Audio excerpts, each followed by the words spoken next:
Hey there, this is Doug Hall with Doug Hall Addresses It All. I'm doing a podcast today, talking to Valerie, my wife. Hello. And we're actually going to talk today about AI. Now, this is a kind of a silly thing. This technology has developed over the last probably 20 years, and we have just discovered it semi-recently. I'm kind of set in my ways when it comes to Google search and looking things up on the internet. I've been doing it the same way for as long as I can remember.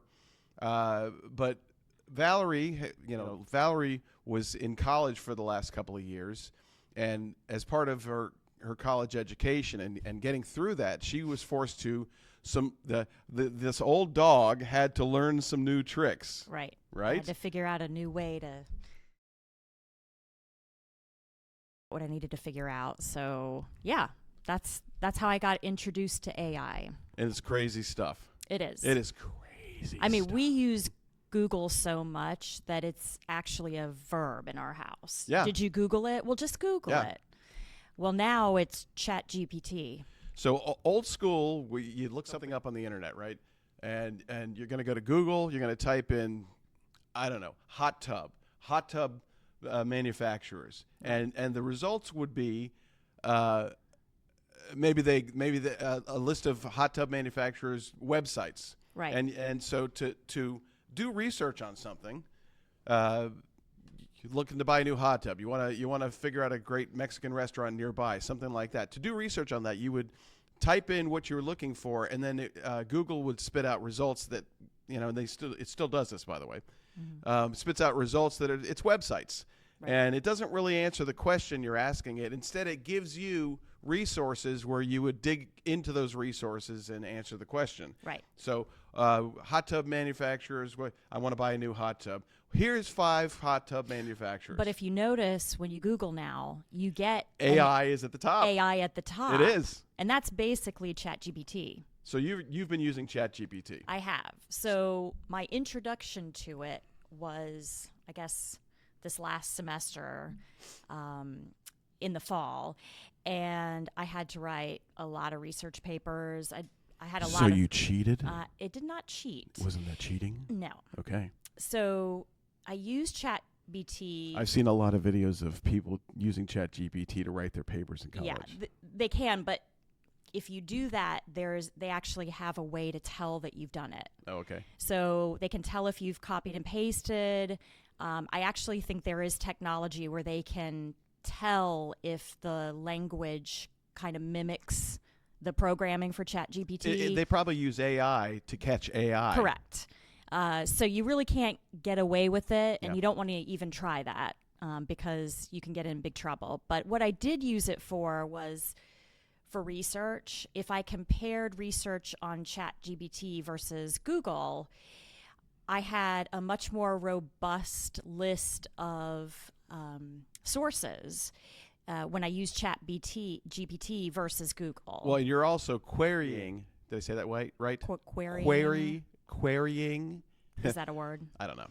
You're also querying ChatGPT differently than you probably had previously queried Google. Mm-hmm. Where with Google you would say, I need the research information about HR issues in the corporate world, and it would bring up articles, and you'd have to read the whole article to find the content that you were going to use. Or it would bring up websites, and you have to search the whole website that it suggested to you to find the information.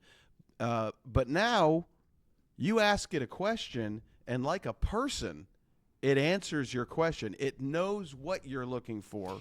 It reads your question. It does. I mean, it's only as good as the information that you put into it. But it can accept a paragraph-long question and answer fine details about that long question. Now, I will say you cannot trust it 100% because sometimes if you ask it a question, it can give you old information or some of the information might not be accurate. So you do have to do your research. Okay.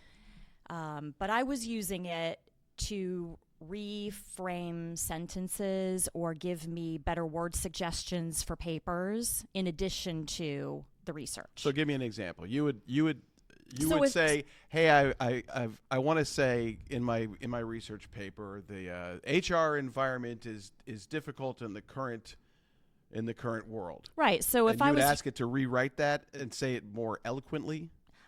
Yes. So what I would do is I would write my paragraph, I would copy and paste it into Chat GPT, and I would say, rewrite this paragraph in a more concise way, or, come up with different words than what I've used, because I might realize in a paper that I've used the same word very frequently throughout the paper, and it's basically a thesaurus. So, But it actually will write it, it'll sound professional. So you could put in your entire term paper, and ask it to write right. it in a more casual voice, or write it in a more business you can, voice. but you don't want to do that. Right, you but I want mean, to use it's it. capable of that. It is. It's capable of that. I think it only takes. I mean, there are probably lots of variations of this technology, but the one that I used had a cap on how many words it would accept in a question. Like, you can cut and paste your resume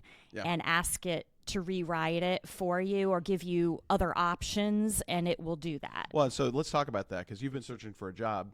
Right. And so you've got old school, Old school would be mail your resume or email your resume, or even show up at some office and shake hands and try to talk to people and get a job. The new way to find a job is you go onto these job boards, and you post your resume everywhere. Right. And what's happening now, it appears, is that some sort of an AI bot is screening the resumes before they even make it to the hiring manager. So your resume never even gets seen, right? Unless it has keywords in it that are in the job posting. Mm-hmm. If your resume has those keywords, then the bot that is screening that resume might move it to the next level. Right. So the system they use is called ATS, and it screens all of the resumes or CVs that are submitted for a particular job. What does CV stand for?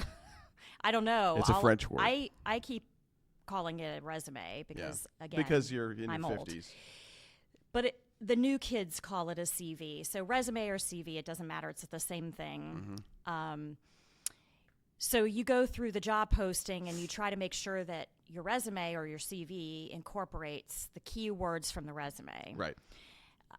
That requires you to rewrite your resume every single job. Right. So I try to make mine a little more generic. I mean, everyone's using words like problem solving and critical thinking skills. Right. So everyone makes sure that they have that in their resume.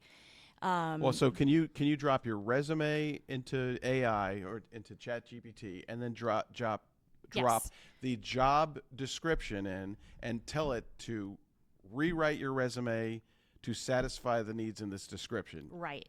That's tailored to your actual experience, but also tailored to the job. So that's one way of doing it. So it actually can do the math and say your resume doesn't have these words in it, and incorporate the words into your resume, and write it in a professional way, so it doesn't seem like a computer is writing it. It's written in your voice. And often it's helpful because you can cut and paste your resume, cut and paste the job description and requirements, and ask it to write a cover letter for you. And so give me an example of that. So let's say you're dropping your resume and the job requirements in. How do you tell it to do that? Because I'm thinking from the standpoint of Google. I'm going to say, hey, Google, or how do I make this resume read to be acceptable for this particular job? That's what you do. So you're actually asking the question. I can attach the document, the resume, CV, whatever you want to call it. You can attach that, and then go into the job description, cut and paste just the description and the qualifications or the requirements. Okay. Paste that, and then say, based on my resume, my qualifications, my education, whatever, and this job description and the requirements. So AI understands based on these factors, please Give write me an answer. a cover letter or whatever you're asking it to do, and it will do it. That's insane. Yeah. That's insane. So it saves a lot of time, but the caveat is you always want to read what ChatGPT is giving you to make sure that it sounds like the way that you would speak. You know, the and language also that it's that not you would giving use, wrong information and or that it's using not odd language or right. So, yeah. So, for instance, I used it to a couple of weeks ago. I was googling Washington Commander stats because I wanted to know something, and I asked ChatGPT, and it gave me all this great information, but it referred to the quarterback as someone other than Jaden Daniels, so it was pulling erroneous information from before he was announced the quarterback. It was pulling old information, or was. And maybe I've got to think that ChatGPT is answering your question based on information that's available on the web, right? Correct. So it's still using Google results. It's just it's doing it more efficiently it's and that more analysis comprehensively. that you would do yourself with Google results. Yeah.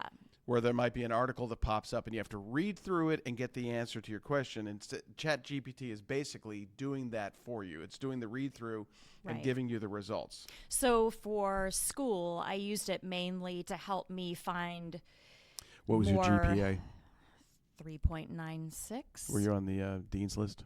I was. Yeah, you're real smart. My wife is way smarter than me. By the way, I went to Radford University in the 80s, and I barely graduated. Now, Valerie, on the other hand, just graduated George Mason with a degree in HR specialty and got a 4.0. Yeah. She got one of those tassels. When you I graduate, did. you walk across the cord. stage with the tassel.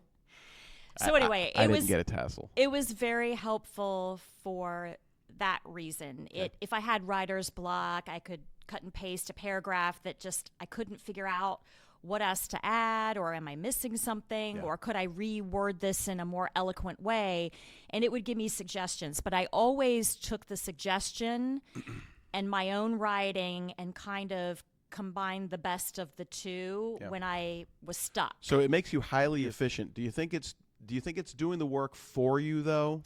Is it possible that you're leaning on it too much? You can rely on it. Is it possible that we are all going to eventually lean on it too much? Well, and we're going to be dumber as a people. Well, no, they're talking about this actually replacing jobs.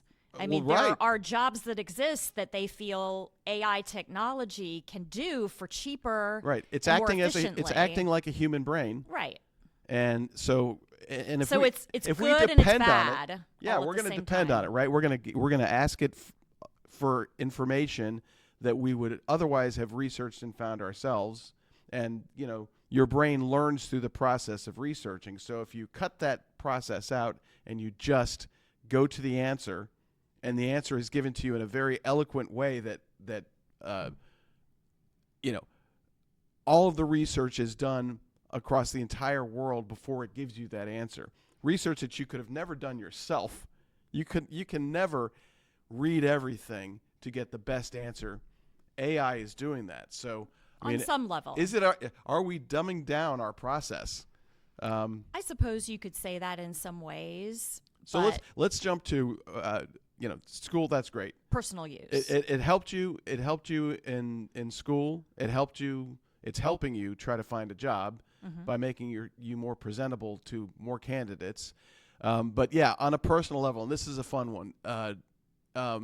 You can use AI to pretty much answer any question or give you results that would take forever to find yourself. It solves problems. It solves problems, right? So here's a problem, and this is a fun one.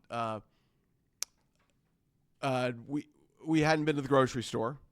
There was no food in the house. And by the way, no food in the house means the pantry is full. Both freezers are full. The fridge is full. But we can't come up with anything to make out of what's in the pantry, because everybody makes whatever they make for dinner. It's typical. You make typical things, and you make the same things over and over again that you know how to make, right? And if you don't have the ingredients for that because you've run out, but even though there is food in the pantry otherwise, you kind of find yourself lost. So you did what? You said, AI, here's what I have in the pantry. Yeah. So I basically said, of course you don't want to overload it with absolutely everything that you have in your pantry. Yep. But I just went through and I said, okay, I've got canned chopped tomatoes and I've got chicken stock and these seasonings. And then I went to the refrigerator and said, well, I've got tomatoes and onions and, whatever it was. I gave it a list of a few ingredients.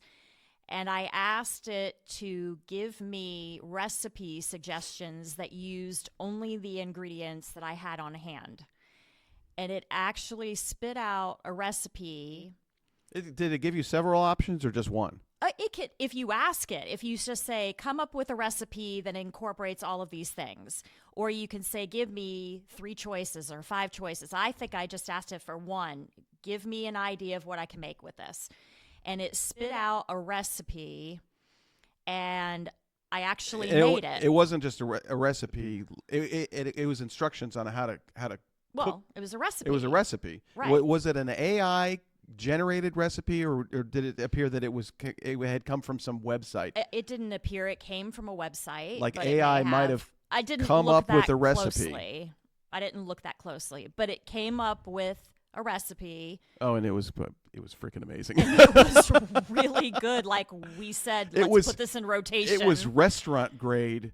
Mm-hmm. I mean, it was. It was some pasta dish with creamed spinach. It was tomatoes and onions. orzo pasta with some sort of spinach reduction, and it was easy too, right? And I didn't. It was easy, and I didn't have to, waste more time thinking about it and staring blankly in the pantry trying to figure out what can I do with this. You said, here's 5 items I have. Give me a recipe. It gave you a recipe, and 15 minutes later you had dinner made, right? And it was amazing. So to take it a step further, Ashley, our daughter, had said that she had seen some video where someone had said, make me a grocery list for the week based on this budget. So I thought, you know what, I'm going to play around with that. So I entered in our, parameters, just, dinner meals, family of 5. One vegetarian. You could put in, no dairy or allergies or whatever, but we have a vegetarian. So I put that in and I said, come up with a grocery list for the week on a budget of, $150. Give me the ingredients I need to shop for within that budget, and give me some meal ideas. And it did. It gave you a shopping list. It did. It gave me a shopping list, and then it told me. Oh, and it actually gave you a shopping list from Harris Teeter or Walmart. I asked it specifically for Harris Teeter, and then once Harris Teeter. Yes. At Eastgate, so that it would use the ads and for it that used the week. coupons. And it used the coupons. Yeah, it used the coupons for our Harris Teeter and gave you a shopping list that and it was the cheapest option too, wasn't it? It told you what day to go. Oh no, you asked it what day should I go to get the cheapest. What are the best days? Right. But then I said, okay, based on these ingredients, compare the price for the exact same things between Harris Teeter, Walmart, and Amazon. And Walmart won. Walmart was cheaper by, I think, $20. It was significant. $20 is significant. And didn't it also give you a recipe, something to make for dinner every night? I asked it to, yes. So it didn't just give you a shopping list, but it said, in a 1 week or 2 week, whatever it was, 10 days. Mm-hmm. And you gave it a budget of like $150. I did. It was some kind of absurdly low budget for a family of 5. But I wanted to see how creative would it be. And it gave you good options. It did. I mean, it was whole dinner meals. Mm-hmm. Yeah, it was only dinner, no breakfast or lunch, but it also told me how to modify the recipes to make them vegetarian to accommodate the vegetarian in the home. Right. So you end up with a shopping list within my budget. Within your budget, at the cheapest store possible, a recipe list for every night. Basically, it's going to give you a meal list for night. Right. It's going to give you all the recipes, and it's going to tell you where to buy it on what day based on the coupons that are out there on the internet that Right. make it the cheapest. So, I mean, that's amazing. Right. And That's again, brilliant. it only spits back answers to your questions based on what you've put in. Right, so you can requery. This is I see you doing this all the Yes. time, where you say, "Hey, here, give me a shopping list based on $150 for the week and 5 people, one of which is a vegetarian," and then it'll give you that information. And then below the results, you can then say, "Take this information and give me some lunch choices too." Correct. Or my husband likes steak. Or Incorporate steak, and it'll modify the results. Right, and it'll add to it. You don't have to ask it again. well, a different there's way. an edit function. Right. So you go to the original question and you can click on it to edit. Like, say I decided that I wanted a $200 budget instead of $150. I can go back to the original question and change the $150 to $200. Yeah. Resubmit it. It deletes what it gave me and Starts over. it starts over 'Cause I with know the new budget. with Google, you get a Google result, right? But if you don't like the results, you then go back and re-ask the question a different way in Google. But with this, you can get the results and say, well, I like the results. The results are somewhat what I'm looking for, but you can ask it to, based on these results, give you, maybe a more specific thing within the results. Right. Or like when you're writing the paper, write it in a different voice. I like what you've written, but make it sound like an 18-year-old wrote it. Make it sound like somebody that's 60 years old and has been in business their entire life wrote it. And it'll take the results and modify them. It always asks you at the end, do you like these results? Do you want me to expound upon, this? Do you want me to give you alternative solutions? Amazing.